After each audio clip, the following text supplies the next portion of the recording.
سلام سلام كميك أنيقوم تخاتلتي قريبكم مدب كمتي كل جزي نقبرو مس عوتات من إسات زررب نقبرو لومي دما مس عوتي من إسي ميريام جابريل زررب كنقبرينا أتي نفس خام الليلاي ناب ميريام كقرفو إيه كله دما كتنقرنا بزعبا أتي تقبرو زلات مرتن تحرا بايتان مالتي وسلازي ميريام نابخ خجر في مدرخ زعبا نفسخي تحرابايتخي كل خطر لالينا ليبدون مجمرتا يقن يلي زي مدرخ مفتاركي مريم جبريل بهال أب شوالن توليده هتان كلهو ناب إيرترا خيدا مالتيو جن عنق هيك الكل هنا يزعد مالتيو كابو هاي سكول أب دنب سنبل تمهيرة عسران حمشن زوريا دما ناب سوا وريده دحريو نتوسلا دمتاخو أب أوروتا نايسني ሕክምና ትምህርቲ ጀሚረ ራብዓይ ዓመት በፂሐ ብዝኾነ ምክንያት ኣይ ወዳእኩን ትምህርቲ ናብ ሽወደን ኣብ 2016 ድማ ናብ ሽወደን መፅአ ከምኡ መስል ኣብ ሕጂ ከዓነ ኣብ ናይ ሕክምና ስኒ ኣብ ካሮሊንስካ ኢንስቲትዩት ትበሃል ዩኒቨርሲቲ ኣብ ስቶክሆልም ሕክምና ስኒ መወዳእታ ዓመት ተምሃሪት ኣለኹ ማለት እዩ ብጣዕሚ ፅቡቅ ዝረሳዕኹም ሚርያም ከምቲ ዝበለቶ ናብ ኮሌጅ ጥዕና እያ ተማሂራ ኣብ ሳዋይ ኢና ተላሊና ምስ ሚርያም ኣብ ኮሌጅ ጥዕናኻ ፅቡቅ ጌርና መሓዝት ኮይና ማለት እዩ ከምቲ ዝበለቶኻ ናብ ሕክምና ምስ ቀፀለት ድማ ፀቢቕና መሓዝት ኮይና ማለት እዩ هلاي ميرام قرعة خلوخي جنا بتسانكي أخي كاب سويدن واتيخي جنا وانق أخي كالكيو حجي ناب سويدن تمليس كخاني تمهار اللغي نحكي منا سني وانق آخت لمدي يقد سكديو ولا سبي إنجليش يكون تمهارو أبت يونيفرسيتي ትናይ ሕክምና ስኒ ላይን ብቋንቋ ሽወደን እዩ ሕጂ ምስ መፃኹ ግድን እቲ ቋንቋ ናይ ዝዓዲ ክኽእሎ ነይሩኒ ኣስታት 2 ዓመት ወሲድለይ ቀሊል ግዜ ነበረን ግን ዝሓገዘኒ ነገራት ክብሎ ድኽእል እቲ ናይ እንግሊሽ ባክግራውንድ እቲ እንግሊሽ ቋንቋ ምኽኣል ሕግዝ ይቕሩብ ካልኣይ ነገር ምዝራብ ምንባብ ምስማዕ ዳዘውተርካስ ደይከኣል ነገርሲ የለን سو حجي أبوش تغلط عامات نت سويدن تمهاركيس حجها بسويدن نت ناي حكمنا ناي سن تمهاري ولا خمالتي هو أوكي ብቋንቋ ሽወደን أوكي سو أتي ناي English background نت قرب نت ناي كلت عامات قد ودي كلت عامات باي ذا واي مرة إيه زبلو مهنا صار كلت عامات ملو نت وانقا تردي خام ناي university level كنت مهار مخال I think دعمي very impressive جن أبتي كلت عاماتي بقى أو طرح ديخي أبتي وانقا طرح ديخي تتأميدكي تمهار نيركي ካልእ ካብ ምንባብ ፊልም ራኣይ ድዩ ገለ ማሲ ንምንታይ ኣብ 2 ዓመት ክቐጢፍክዮ ክኢልኪ ትብሊ ካብቲ ዝበልክ ንወፀ ምክንያቱስ ብዙሓት ኤርትራውያን ሰምዖም ስዊድን ብጣዕሚ እዩ ዝብርትዖም ፍኮርስ ፍሉይ ቋንቋ ከዓ ስለዝኾነ ማለት እዩ ዋላ እንግሊሽ ቁሩብ እንዳኽኣሉ ከሎስ ቁሩብ ንክእልዎ የፀግሞም ዋላ ክዛረቡ ተተኽኢሎም ኣብቲ ናይ መፅሓፍ ክሳብ እንሻላ ኣብ ናይ ኮሌጅ ኣብ ናይ ዩኒቨርሲቲ ለቨል ተኮይኑስ ብርትዕ ብል ኢለ ስለዝሓስብ ዘለኹ ማለት እዩ ክሳዕ ክንድኡ ንክትክእልዮሲ ማስ ክሳዕ ክንደይ ፕራክቲስ ክትገብር ነይሩኪ ከመይ ይመስል ነይሩ እቲ ስኬጅልኪ ኣብቲ 2 ዓመት ትምሃርዮ ዝነበርክ እቲ ቋንቋ ሕጂ ኣብቲ 2 ዓመት እታ ናይ ቀዳመይቲ ሕቶ ክምልስ ቋንቋ ጥራይ ኮንኩን ድምሃር ነይረ ካልእ ክወስዶ ድነበረኒ ኮርስታት ነይሩ ሕጂ እቲ ናተይ ድሌት ናይ ሕክምና ስኒ ክመሃር የደልየ ነይረ ብዚ እሱ ስለዝነበረ ድሓርት ሪኳየርመንት ምስ ረኣኽዎ እቲ ቋንቋ ኣገዳሲ ምዃኑ ብቋንቋ ሽወደን ምዃኑ ምስ ረኣኹ ክወስዶ ደለኒ ስጉምቲ እቲ ቋንቋ ግድን ፅቡቅ ገይረ ክእሎ ኣለኒ ኢለ ሕጂ እቲ መጀመርታ ቋንቋ ክጅምር ከለኹ ስቨንስካ ሶም ፈር ኢንቫንድራር ድበሃል እዩ ብትግርኛ ከዓኒ ሽወደን ስደተኛታት ድብል ኮርስ እዩ ሕጂ ዝክር መጀመርታ መዓልቲ ምስ ከድኩ دلك أنا كان يتمرت درجة ريوم يا ما بتليفل دقتوخي اوكي نجي ليفل سي دبها الأتيوم دمالتي ناي يونيفرسيتي ليفل سلا جميرة نبركو أبي إرترا مهم. ما جمرتها مع التخيدة تمام هر مش ودن تراي تزاربني مش ودن كأنه حنت فلوت أيه بلي ناي تقانقانو سوانقو هذا أخمي لخ لإيه كنديك برتعد أي والحنت يردأني نجلو تأت بلن دلايلة تصوعي أنا تمام هر شو ودن صفت إيميك إني حدا ليفل تحت بلا لكم دخون إليها نو سخنا يونيفرسيتي ليفل سلا دخونكي زا ليفل سي خات جمر يلاتني ويلت بلاد حار حدا ودت أي كوفيلو نيرو قدمي قدم هلتسوم نجميرو نيرو تناي قوانقا كورس مهم. أنا مجمرتاون تشجيرا نيرا قن قس بقصي قرب ندا إردأن اللو حج خابت مجمرتا تجمر كويلني ويدحاني مالتي تسفان لو قرب إلى الساعة ليفل سي ودي دحريونا بليفل دي سجيرة أب ليفل دي دحان نتوسل دمت أخوف تمرمرة سويدش ناي ميدل سكول وناي مبقى بيت تمرتي الساعة سكيب باقويروم مالتي ليفل سكيب كير سلسة ليفل نيرن سن سكيب كيروم ناي هاي سكول شودن أو سجاجيرومني أبتن ناي هاي سكول شودن كان سلسة ليفلين ديدلي نيرن ناي حكمنا سن أبلاين غجبر مهم. جي سو كيره ቋንቋ ፓራለል እናተምሃር ከለኹ ኣብ መንጎሰርሑ ነይረ ኣብ መዋእለ ህፃናት ሰሪሐ ይፈልጥ እየ ናይ ኣታክልቲ መሸጣ ዘለዎ ድኳን ሰሪሐ ይፈልጥ እየ ንሱ እውን ብዙሕ ሓጊዙኒ ምስ ሰብ ንክዛረብ مهم. مهم. ትዘረባስ ከይፈተኻ ዋላ እንዳሰበርካ ድዩ ዋላ እንዳሰባበርካ ኣገዲድካ ነብስኻ እንድሕር ተዛሪብካስ እንዳኽኣልካዮ እንዳሰማዕካ እንዳተምሃርካ ኢኻ ትኸይድ እሱ ቋንቋ ውድእ መሰበልኩ ሽዑኡ ናይ ማትሪክ ወረቐተይ ኣብ ዩኤች ኣር ዝበሃል ኣሎ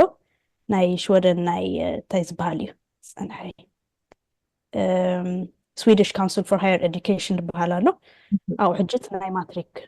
ወረቐተይ ኣብኡ እተዮ ሕጂ እሱ ኣብኡ እንታይ እዮም ዝገብሩ ነቲ ናትካ ናይ ሃይ ስኩል ወረቐትሲ ብናይ ስዊዲሽ ኮንቨርት ገብርዎ ምዝ ናይ ዝዓድስ ከመይ ለበል ይደሎ مهم. ሕጂ ኮንቨርት ምስ ገበርዎ 4 የምፅእ ነይረ ግን እቲ ናይ ማትስ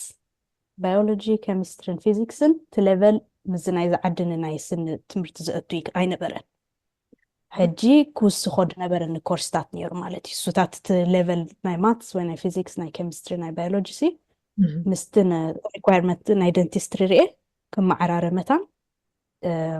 ኣብ ናይ ድሕሪ ሃይ ስኩል ተኣትዉ ዓይነት ቤት ትምህርቲ ኣሎ ንሃይ ስኩል ዝወድኡ ኮይኑስ ተወሳኺ ኮምፕሊት ክትገብሮ ዘለካ ነገራት ትወስዶ ብሓፂር ግዜ ናይ ሃይ ስኩል ሙሉእሲ ኣብ 2 ወርሒ ብ3 ወርሒ ኮርስታት ትወስዶ ማለት እዩ مهم. ሕጂ ከምኡ ገይረ ተን ኮርስታት ወዲእየን ማለት እዩ سو خم እሱ بخرات جلس ودي خيان مالتي بحتصير كذي እወ ብክልተ ዓመት ሱ ኩሉ ወዲእየቱ ቋንቋን እንታይ ዝበሃልን ኮምፕሊት ክገብሮ ድነበረንን እሱ ከዓኒ ሓንቲ ክብላ ደሊ እቲ ባዮሎጂ ኬሚስትሪ ዋይ ንምንታይ ከም ብሓድሽ ድምሃሮ ገሊ ኣይበልኩን ንምንታይ ኣብኡስ ብዙሕ እየ ተማሂረ مهم. እቲ ቋንቋ ተርምስ በበይን እዩ ምስ እንግሊሽ اوكي ድሱሲ ንዩኒቨርሲቲ ብዙሕ ሓጊዙኒ ኣመሃህርኦም ከመይ እዩ ካልኣይ ነገር ከዓ ላብ ኣለዎም ሕጂ ባዮሎጂ ኬሚስትሪ ኣብ ኤርትራስ ኣይነበረና ናይ ላብ ስራሕ ወይ ናይ ሕጂ ብዙሕ ኢኻ ትርኢ ብዙሕ ትመሃር እንታይ ይፅበዩ ካባኻ እሱ ኢንካዮ ክትኣቱ ሕግዘካ ኮይኑ ስማዕናነ اوكي اوكي بتاع طب شو اوكي حجي خابز كل نزي كورسات كلاملا مسمى اخيو خ اتا ابلكيشن كم يمثل نتي ناب يونيفرسيتي ابلاك تكبر كلها انا ابنت ناب ابكال عدسات في امريكا قال ابلاك تكبر كلها بزح سلخ تكفل عليك قال ملا ولا نت ابلكيشن بروسس ولا نت تمرت بعلوخت مهارو ኣብ ስዊድን ከ ከመይ እዩ ካሮሊንስካ ከዓ ኣዝዩ ካብተን ካብ ዓለም ዝፀበቐን ዝበለፀን ናይ ሜዲካል ስኩል እዩ ናብኡ ንኽትኣትዊ ማለተይ ሲ ከምዚ ነገር ክኒ ነቲ ኮርስስ ገለ ኩሉ ወሲድክዮ ኦብቪየስሊ ስኹን ኣዝዩ ክብልፅ ተምሃርቲ ኢኺ ግን ኣብኡ ኣብቲ ናቶም ለቨል ኣቲኺ ናብቲ ዝበለፀ ትምህርቲ ኣፕላይ ንኽትገብርስ እንታይ ደሪኹኪ እንታይ ዓይነት ቻለንጅ ከኣጋጢሙካ ኣብቲ ኣፕሊኬሽን ፕሮሰስ application process እተን requirement ጥራይ ርአየን ትደድልየኒ ኩሉ ርአ ኣፕላይ ገይረ ቻለንጅ ከጋጥመካ ዝኽእል ወይ ደጋጠመና ኣብ ሞንጎ እዚ ስቱድዮ ቬግለር ዝበሃሉ ኣለው ሕጂ ናብ ሓደ ዓይነት ትምህርቲ ከኣቱ ደልየ እሞ እንታይ ከማልኣለን ኢልካ ትሓቶ ናይ ስቱደንት እንታይ እዮም ዝበሃሉ ናይ مش ودني تفلت ቃል ጽንፍ እንግሊሽ ከንያ ኣብ ስዊድን ተነጊርክዮም ካ ርድኡ ኣኾን እዮም ቶም ኣብ ስዊድን ዘሎ እዋ ሕጂ ንዕኦም ሓቲተዮም ሕጂ ብዙሕ ናይ ልዑል ደረጃ ትምህርቲ ክትወስድ ከም ወጻእተኛ ብዙሕ ኣይድግፉኻን እዮም ገሊኦም ብዙሕ ዋላት ኣቀራርብኦም ገለሲ ከምዚ ኣይትኽእሎን ኢኻ ዛ ዓይነቱ ሕጂ እሱ ቅድሚ ሕጂ ሰሚዐ ስለ ድፈልጥ ከምኡ ኣይድሓኒ ንኻልኦት እውን ከምኡ ኢሎም ሞምሲ ንዕኡ በዲሆም ገይሮም ድፈልጥ ሰብ ስለደልንስ ድሓኒ ክገብሮ ክእል እየ ዋላ ከምኡ በልን ሕጂ ተስፋ ክትቆርፅ ከም ዘይብልካ እዚኣ ሓንቲ እምበር ከምኡ ከጋጥመካ ክእል እዩ እምበር እቲ ኣፕሊኬሽን ፕሮሴስ ድሓኒ ነርቲ ድማላእ እንድሕር ኣማሊእኪ ኣፕላይ ትገብሪ ናብ ክንደይ ትምህርቲ ኢኻ ኣፕላይ ጌርክ ናብ ካሮሊንስካ ጥራሕ ዲኻ ኣፕላይ ጌርኪ ዋላስ ብዙሓት ነይረና ኣብ ካሮሊንስካ ገይረ የተቦር ዩኒቨርሲቲ ኣብ ጎተንበርግ ኣብ ኣሁን ፅብቕቲ ናይ ስኒ ቤት ትምህርቲ ላ ኣብ ማልመ እውን ገይረ 3 ቤት ትምህርትታት ማለት እዩ ናይ ስኒ ሕክምና ደለዎም ኣምላኽ ፈቒድዎ ግን ኣብ ካሮሊንስካ ተቐቢሎምኒ ማለት እዩ እሳ ካበያ ዘላ ኣበይ ዓዲ ስቶክሆልም ያደ Okay. ብጣዕሚ ፅቡቅ ሶ ኣፕላይ ጌርኪ ናብ ካሮሊንስካ ተቐቢሎምኺ ሓንቲ ዘይተንከፍና ተላ ስኮላርሽፕ ነገር ድዩ ዋላስ ኣብ ስዊድን ከመይ ትመስል እቲ ዩኒቨርሲቲ ሕጂ እቲ ፋይናንሻል ነገር ከመይ ብዝዓዲ እንድሕር ሬዚደንስ ፐርሚት ኣልዩኪ ወይ ናይ ነባርነት ፍቓድ ድሕር ኣልዩኪ ልክዕ ከምዞም ናይ ዝዓዲ ዜጋታት ትምህርቱን ብነፃ ክትመሃር እዮ ጅናቱ ደሸግር የብልክን ንቐለብ ክኹን ንመፅሓፍቲ ክኹን ንገዛ ዝኸውን ሰልዲ ከዓ ናይ ለቓሕ ከም ኩሎም ዞም ናይ ዝዓዲ ዜጋታት ትወስድዎ ኣብ ሲኤስኤም ድበሃል ኣፕላይ ክትገብር ትኽእል ኢኻ ግታ ናይ ነባርነት ጉዳይ ጥራይ ኣደላ ማለት እዩ ሶ በቃ ሓንሳብ ምስኣተኻስ ብነፃስ ኣብቲ ዝበለጠ እተን ካብ ዝበለጠ ዩኒቨርሲቲ ክትምሃር ትኽእል ኢኻ ነቲ ቋንቋ ክኢልካ ነቲ ኮርስታት ድሕር ኣማሊእኻ ተተቐቢለና ኻኻ ማለት እዩ ኦኬ ብጣዕሚ ፅቡቅ ሕጂ ክዓኳ ናይ ቋንቋ ኣይፈልጣን እየ ነይረ እዚኣ ቅድሚ ኣነ ክጅምር ከለኹ ግን ሓንቲ መርመራ ኣላ ክትገብራ ትደሊኻ ከምዚ ኣቋራጭ ኮያ ግን ናይ ንሃየር ኤዱኬሽን ትእቱ ናይ ስዊድሽ መርመራ ኣላ 2,000 ዓመት እያ ትግበር ኣብ ኣሳውን ክትገብር ትኽእል ኢኻ ግን ኣነ ሪኮመንድ ገብር እቲ ኮርስታት ከምዚ ኣነ ድወሰድኮ በብሌቨል እንታይ ብዙሕ ኢኻ ትመሃር ሓፂር ግዜ ከዓ ዝወስደልካ ስለዚስ ንዖ ምሳሌ ሓይሽ ብዙሕ ግዜ ሳይወስድ ብዙሕ ግዜ ይወስድ እዩ ናይ ፅቡቅ ጌርካስ ትመልኮ ኮኑ ስምዓና ኣነ ፅቡቅ ምኽሪ ኦኬ ሶ ሕጂ ኣብ ናይ ሕክምና ስኒ ኣቲኽስ ድሮ 5 ዓመት ሕጂ ንኽትምረቕ ሎማ ዓመት በፂሕ ክላኺ እዚ ሽዑ ምስ ኣተኽዮ ኸ ከመይ ነይሩ እቲ ናይ ቋንቋ ቻለንጅ ድዩ እቲ ናይ ትምህርቲ ባዕሉ እውን ኣፍኮርስ 4 ዓመት በፂሕክ ነርኪ ኢኸ ብኤርትራ ኦብቪየስሊ እቲ ሌቨል ናይ ኣስመራ ኮሌጅ ኦፍ ሄልት ሳይንስን እቲ ናይ ካሮሊንስካ እቲ ዝበለፀ ደንታል ስኩልን በበይኑ ክኸውን እዩ እቲ ኣድቫንስመንት በበይኑ እዩ እቲ ቋንቋ ከዓ ኣሎ ኣብ ልዕሊኡ ስደተኛ ኢኹን ስትል ኣብ ሓድሽ ዓዲ እዚ ኩሉ ተደማሚሩ እንታይ ዓይነት ቻለንጅ ነይሩኪ ከመይ ሕሊፍክዮ ዝሓለፈ 4-5 ዓመት ኣብ መጀመርታ ዋይ እዚ ንዩኒቨርስቲ ክእሎ ዲኸ ኢለ እየ ኣቢለ መጀመርታ ዝሓሰብክዎ ዋይ ከመይ ይኸውን እቲ ናይ ኣመሃርኦም ናይ ዩኒቨርሲቲ ከም ናይ ዓድና ዶ ኸውን ሕጂ ካብ ዓድና ፅቡቅ ዝወሰድክዎ ነገር ኣሎ እሱ እቲ ዲስፕሊን ኮይንካ ምፅናዕ ካብ ዓድና ተመሃርኮ ቲዮሪ ፅቡቅ ጌርካ ኢኻ ትብል ኣብዚ ግን እቲ ፅቡቅ ዝረኸብኮ ፕራክቲካል ብኣካል ብዙሕ ነገር ኢኻ ትገብር ሕጂ ኣብ ካልኣይ ዓመት ኣብ ኣጋም መወዳእታ ኢና ጀሚርና ኣብ ፕራክቲካል ብኢድካ ክሰርሕ ሕጂ እቲ ብቲዮሪ ተምሃርካዮ ብኣካል ክትገብሮ ካብ ብጣዕሚ ኣገዳሲ ኮይኑ ስምዓኒ ንምንታይ እንዳረኣኻዮ ኢኻ ትብሎ ዘለኻ ጅስ ንክትምዕብልሲ ፅቡቅ ሕግዘካ እሱ ካልኣይ ነገር ኣብዚ ዓዲ ብዙሕ ድግፉኻዮም መምሃራንካ ደቂ ክላስካ ከምኡ ይመስለኒ ኣብ መጀመርታ ስዋይ ከመይ ክኸውን ብል ነይረ ግን ብጣዕሚ ሰፖርት ገብሩኻ እቲ ቋንቋ ቻሌንጂንግ ክኸውን ክእል እዩ መጀመርታ ግን እንዳኸኣልካ ኢኻ ትኸይድ ድሕር ክገብራ ኢልካስ ደይከኣል ነገር የለን Okay, wow, that's ብጣዕሚ ፅቡቅ ሕጂ እቲ ተምሃሮ ኤርትራውያን ብዙሓት ኣለዉ obviously ኣብ ስዊድን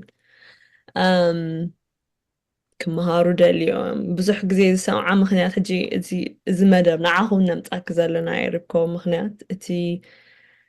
እንግሊሽ ኣይኮነን እቲ ሜዲየም ኦፍ ኢንስትራክሽን ኣብ ስዊድን ነዚ ከዓ ኣዝዩ የበርትዖ ነቶም ኤርትራውያን ኣብኡ ኦልሬዲ ኣሲሚሌት ጌርካ ቋንቋ ክኢልካ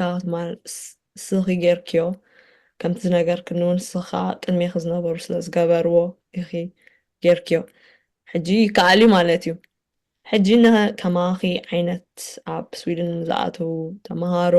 ኤርትራውያን ብፍሉይ እንታይ ማሲ እቲ ምስጢርሲ እንታይ ትብሎ ኦፍኮርስ ቲ ሃርድ ወርክ ከለልክኒ ግን ሓንሳብ ከኣስ ክንምለሳ ደለይ ንደግማ ኣለና ተሓቶ ግን ብፍሉይ ሲ እንታይ እቲ ምስጢር ትብል እንታይ ክገብሩ ኣለዎም እቶም ኤርትራውያን ኣብ ስዊድን ዘለው ሲ እቲ ቋንቋ ብርትዕዩ ሓድሽ ዓዲ እዩ ገለመለ ግን እንታይ ምበልክዮም እንታይ ስለ ዝበሉ ኢኺ ማለተይ ስኽሲ ኢንስፓየር ኮንክኹም ጌር ክስኸ እንታይ ምበልክዮ ሓደ ነገር እንድሕር ክገብራ ኢልካሲ ክትገብራ ትኽእል ኢኻ ግዜ ክወስድ ይኽእል እዩ ሕጂ ከምዚ ናተይ ንድሕሪት ተመሊሰ እየ ናይ ሃይ ስኩል ኮርስስ ክወስዶ ነይሩኒ ሕጂ ብዙሕ ሰብ ኣለዉ ድፈልጦም ብጣዕሚ ንፉዓት ግን ቀልጢፎም ተስፋ ዝቆረፁ ሕጂስ ከም ብሓድሽ ናይ ሃይ ስኩል ተማሂረ ከም ብሓድሽ ክብል ይብሉ ግን ተፀሚምካ እንድሕር ጌርካ እቲ ግዜ ቀልጢፉ እዩ ድሓልፍ ኣብታ ደለኻያ ደረጃ ክትበፅሕካ ትኽእል ኢኻ ፃዕሪ ኣለዎ ቀሊል ኣይኮነን ሓቂ ዘረባ ግን ዳፃዓርካ ደይከውን ነገር የለን እቲ ቋንቋ ክትክእሎ ከዓኒ ንነብስካ ቁሩብ ክትግድድ ኣለካ መዓልቲ 24 ሰዓት ኣለና 8 ሰዓት ንደቅስ ድሓን ኣብተን 16 ሰዓት ከመይ ጌርካ እቲ ግዜኻ ማነጅ ትገብሮ እዩ እቲ ቀንዲ ድሓር ምውፃእ ምርኣይ ምስ ሰብ ምዝራብ ዋላ ብርቱዕ ኮንቱ ቋንቋስ ገዲድካ ነብስካ ክትፍትን ኣለካ ክትዛረብ ሕጂ ኣነ ሞር ነብሰይ ድግድዳድ ነበርኩ ክሰርሕ ምጀመርኩ እዩ ስራሕ ምጀመርኩ ከይፍ ፈትኻ ሰብ ትዛረብ ወይ ኣብ ትምህርቲ ከዓ ትምህርቲ ዩኒቨርሲቲ እውን ፈቲኻ ፀሊእካ ምስኦም ክረዳዳእ እንድሕር ኮይነሲ ክሳብ መዓስተ እየ ብእንግሊሽ ክረዳዳእ እሶም እውን ናይ ብልኻን እዮም ኖ ፕራክቲስ ዘረባ ምንባብ ኣገዳሲ እዩ ራድዮ ናይ ዝዓዲ ምስማዕ ቲቪ ናይ ዝዓዲ ምስማዕ ምርኣይ ከም ቲፕስ ማለት ድሓር ትምህርቲ ጥራይ ደይኮነ ብዙሕ ዓይነት ሞያታት እዩ ዘሎ ኣብዚ ዓዲ ብትምህርቲ ጥራይ ደይኮነ ብካልእ እውን ብዙሕ ክትምዕብል ትኽእል ኢኻ ሕጂ እቲ ናትካ ዝምባለ ቅድም ምልላይ ዝምባለ ኢኻ ለሊኻ ትደሎ ኩሉ ዕድላት ከመዓት ዕድላት እዩ ዘሎ ኣብዚ ዓዲ ሕጂ ምጥቃም ንስኻ ብል ብጣዕሚ ፅቡቅ እቲ ኣብ ኤሮጳ ዋላ እውን ኣብ ኣሜሪካ ብዙሕ ዕድላት ዘሎ ተደጋጊሙ ኣብዚ ፕሮግራም ነምፆም ዋላ ሰባት ዝብልዎ ተኮይኑ እሱ እዩ እቲ ዕድላት ዘሎ ጥዑይ ጌርካ ምጥቃም ነቲ ነቲ ኣሉታዊ ዝኾነ ነገራት ጥራሕ ዘይኮነ ኣብ ፎከስ ጌርካ ዘይኮነ ዘይዓድኻ ይገለ ኦፍኮርስ ኩሉ ትሕማቕ ኣሎ ከምቲ ዝበልክዮ ግን ነቲ ዕድላት ምጥቃም ኣዝዮም ብዙሓት ዝደጋግሙ እያ ስለዚ ካልኣይ ግዜ እውን ኣነ ክደግማ ነቲ ዕድላት ፀቢቕካ ምጥቃም ኣዝዩ ኣገዳሲ እዩ ሕጂ እዚ ኤሪብኮ ከምቲ ትፈልጥዮ ናይ ፋርማሲስት እዩ እስኺ ናይ ሓኪም ስኒ ኢኺ እቲ ዝረኣናዮ ጥቕሚ ንዓኺ ኢንተርቪው ምግባር ካርኒስካ ሓቂ ናይ ፋርማሲ ምን ኣለዎ ናይ ፋርማሲ ኣብ ካብተን ደንበብኮን ኣብ ኡፕሳላ ኣብ ጎተንበርግን ኣብ ማልመደ ድራኹ ኣብ ሰለስተ ቦታ እየን ዘለዋ ፅንሒ ረኺበን ነይረ ብዚኣ ግን ፖቴንሻል ሲ ልክዕ ነትናትኪ ከምቲ ናትኪ ተኸታቲሎም ሲ ናብአን እውን ኣፕላይ ክገብሩ ሪኳርመንት ዳርጋ ሓደ እዩ ሪኳርመንት ዳርጋ ሓደ እዩ ሓደ ዓይነት ፓዝ ይኽንፈለው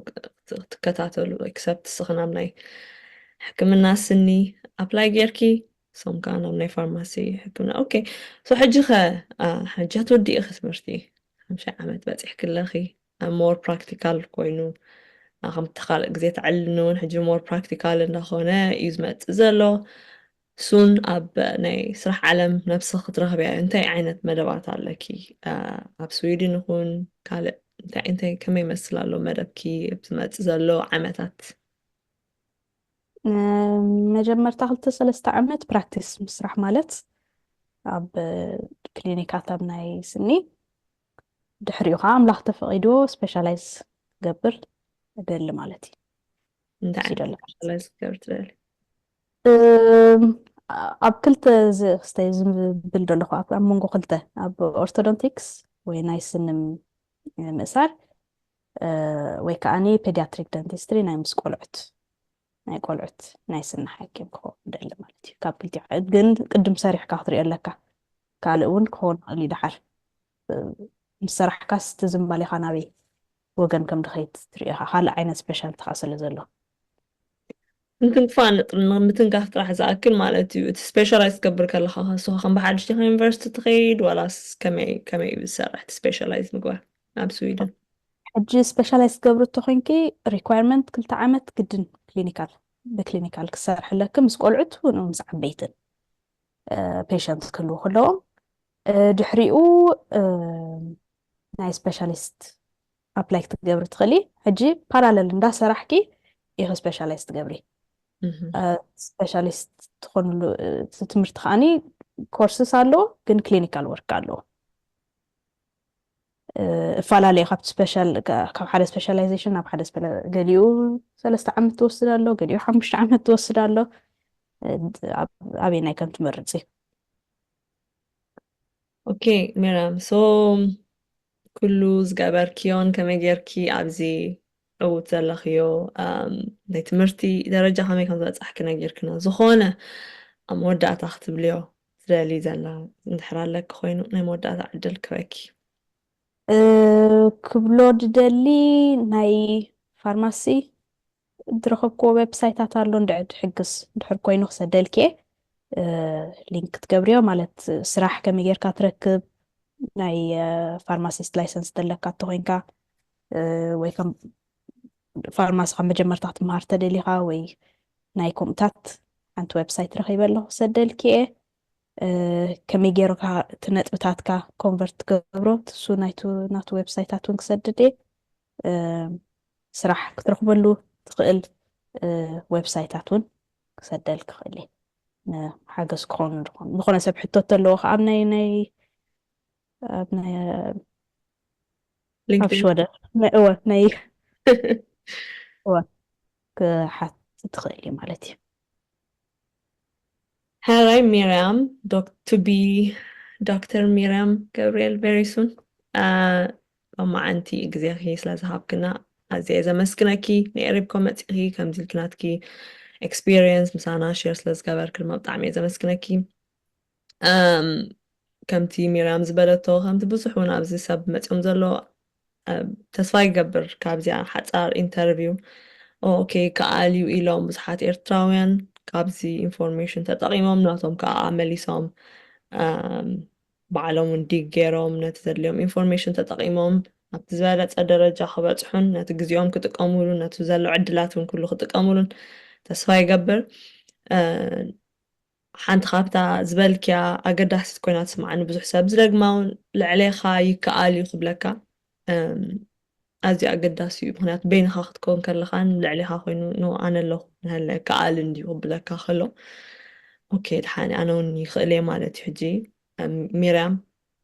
ፍሊቲ ሰብ ኣይኮነትን ማለት ንፍዕትያ ፃዕራምያ ኦፍኮርስ ግን እቲ ዘሎ ዕድላት ከመይ ጌራ 100% ሙሉእ ንሙሉእ ትጥቀመሉ ፈሊጣስ ተጠቂማትሉ ስለዚ ኣብቲ ሳይድ ናይዚኣ ቴሌቭዥን ድዩ ዩቱብ ወረቨር ትርእዩ ዘለኹም ከዓ ልክዕ ንስኹም ትኽእሉ ምዃንኩም ነቲ ዘሎ ዕድላት ከዓ ተጠቂምኩም ነቲ ቋንቋውን ብቕልጡፍ ተኽኢልኩም ዘሎ ኩሉ ናይ ሶፍትዌር ድዩ መፅሓፍቲ ኩሉ ተጠቂምካ ከምቲ ዝበለቶ ናብ ደገ ወፂኻ ነቲ ቋንቋ ቀልጢፍካ እንድሕር ክኢልካ ክሳብ ዩኒቨርሲቲ ሌቨል ምስቶም ፀዓዱ ተወዳዲርካ እውን ገለ ንነብስኻሲ ገለ ክትገብር ትኽእል ኢኻ እሞ ካብዚ ከምዚ ዓይነት ኢንፎርሜሽን ወሲድኩም ተጠቂምኩም ድማ ኣብ ሂወትኩም ዝኾነ መቃይሮ ንክገብረልኩም ይሕግዘኩም ተስፋ ንገብር ኣገን ይቀኒልና ሚርያም ገብርኤል ቃለ መዓልቲ ክሳብ ንረኸብ ድማ ሩህ ቀነ ቴንክ ዩ ሃፒ ኒው ይር ሃፒ ኒው ይር